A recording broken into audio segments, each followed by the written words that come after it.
I think that the surprise for everyone would be being a championship player.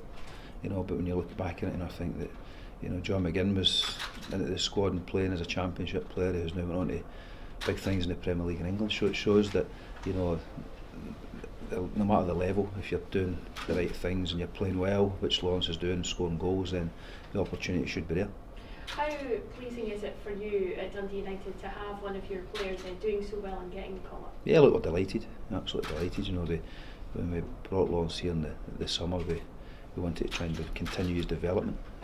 He's a very, very good player. He had at the start of his career, went up to Aberdeen probably a little bit too soon for him, had to drop down and go and prove himself, and now he's on the way back up again. So just really pleased for the player, and it gives other guys hope as well. Sometimes when you come out of clubs at a young age, bigger clubs, so-called bigger clubs at a young age, it can be difficult to get back going again, but he's proven that he can do that.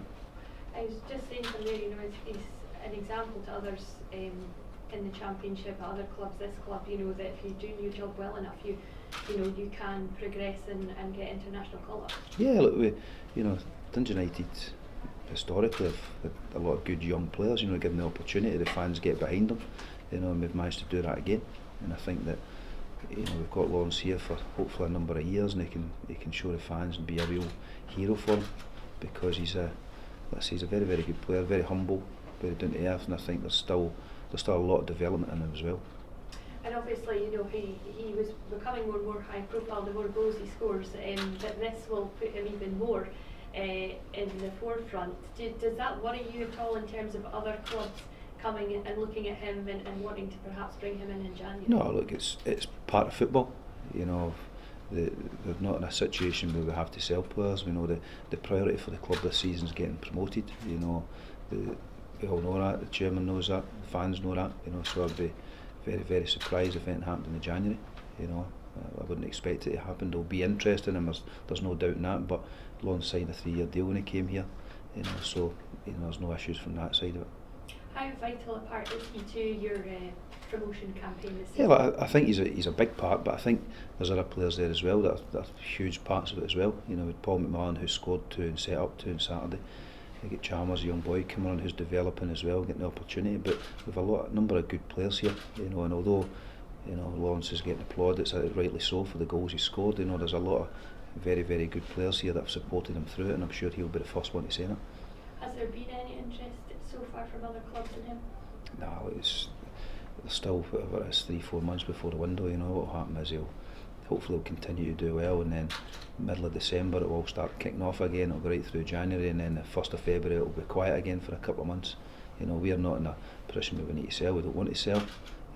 Lawrence is very happy here. We're very happy with him. So speculation will be there, but that's part of being a big club and being a big player, and now hopefully an international player.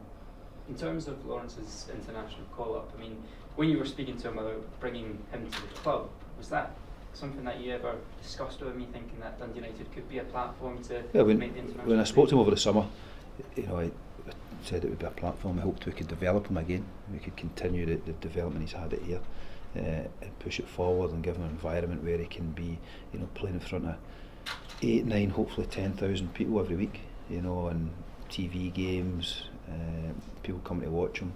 It's a big club with a history of selling players. When you look at what they've done, not just in the last 4 or 5 years, but historically. So we knew there was that opportunity to help him. I think we were lucky in that Lawrence had already had that experience of going from Queen's Park to Aberdeen, and maybe he'll admit it himself, maybe it was too soon for him, too young to do it. He had opportunities to go down to England. He felt that maybe it was a step maybe too far again, where he sees Dundee United as an opportunity to come in and get that platform, do well and get the recognition, and then make the next step in a couple of years' time. Do you think Lawrence is good enough for the international stage? Yeah, I spoke to Steve a couple of days ago, and he phoned me to see my thoughts on it, and about the player, and I said to him that I think he'll be surprised at how good he is. I was surprised when he came in. Obviously we watched him at United, but when you actually get him in the training day to day, and you see the link up and his thought process, and his understanding of people's positions and on the pitch and his movement, I think going in again with a higher again standard of player, I think Steve will be surprised with it, and he'll be very impressed. that conversation with Steve, was it much persuasion on your behalf, or was it just a case of him phoning you for a No, chat? I know Steve pretty well, spoke to him a few times. He was just basically just to say he was thinking about it, my thoughts on it, and obviously Steve makes the decision, but when somebody phones up like that, you're desperate to get your player in, so, but I was being honest with him. I do think that Lawrence will go there, and I think it will take him a little, maybe a couple of days just to settle down and bed in, because what happens is you go away with international and you'll do, a 5-a-side game, you'll do about 10k in it because you're so excited and you just want to show everyone what you can do, but he'll settle down and he'll show his real quality. I asked Lawrence about his goal scoring this season, and if it was just 15 lucky breakaways. He thought it might have been, but what's your thoughts? What do you think makes Lawrence Shankland a 15-goal striker at this point this season? Yeah, I think a lot of credit's got to go to the players, the rest of the players, for getting the ball in an area where he can score, supporting him, and then the credit has to go to Lawrence for his quality of finishing. But it's the reason we brought him here. He's proven that in the last 2 years prior to that, that he can, when you put him in an area and you get the ball in there, they can finish. And what happens is it breeds confidence in the rest of the team. They know that if they get the ball in that area to him, then there's a chance that we're going to score. And looking back again to the weekend, first goal there for Logan Channels, how pleasing is that to see young people coming through and getting it? I was delighted for him. I was really pleased for him. He's a really good player. He needs to believe in himself more. I think he's still got that academy attitude where he's not sure about being running about the first team, but we believe he can be a real asset this year.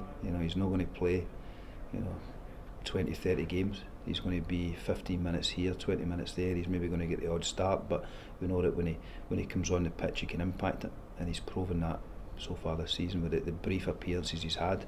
We hope he'll have more, but I do believe that if he believes he can do it like we believe he can, then he's got a real future in the game. It was in the press yesterday about the importance of the Tangerine Army en masse going down to Alloa on Friday. What message can you give to them to bring to the game for Friday night? Just to do what they've been doing in the previous away games, come on their numbers and support the players. Make the noise. They've been taking 1,500, close to 2,000 to away games, and it makes a massive difference. We're going down to a very tough venue on Friday night, albeit Alloa are in the bottom of the league. They're a good team. It's a hard place to go and play. It's on TV. They'll be up for the game.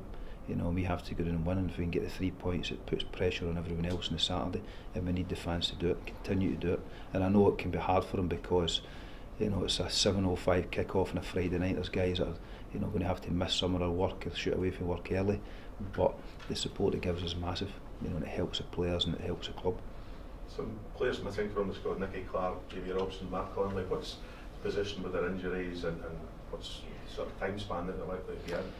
Conley will probably be another 6 weeks, I would think. I would expect Clark and Robson to be back for the Queen of the South game. I don't expect either of them to be back for the game on Friday. We went through a wee period where we didn't have any injuries. We thought we'd cracked it, and then within the space of about a week you get 3 or 4. But it's just part of football, and we have to deal with it, and the players will be back as soon as we can get them. And any other team news for Friday? No, they're all good, a couple of wee niggles here and there as you usually get this time of the season, but the rest of them should be fine.